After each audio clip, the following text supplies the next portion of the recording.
আপনারা কেমন আছেন? আমরা অনেক ভালো আছি। আজকে আমরা রান্না করছি মলুন্দি মাছ দিয়ে কলা দিয়া। এখন আমরা পেঁয়াজ দিয়ে দিয়েছি। পেঁয়াজটা ভালো করে ভাজার পরে আমরা এখন একটু নুন দিয়ে দেব। আদা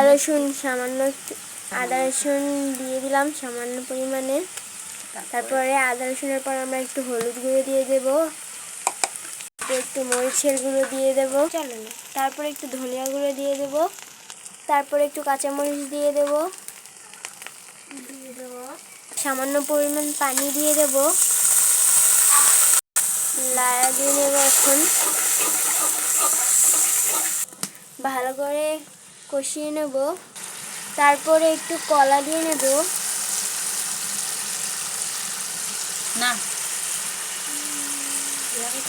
একটু লাড়াচাড়া দিয়ে নেব, তারপরে একটু ঢেকে দেব। ঢাকনা উঠিয়ে এবার একটু লাড়া দিয়ে নেব। আমরা এখন মাছ দিয়ে নেব। আমাদের পুরো মাছ দেওয়া হয়ে গেছে। একটু পানি দিয়ে নেব। পানিটা হয়ে যাওয়ার পরে ঢেকে দেব।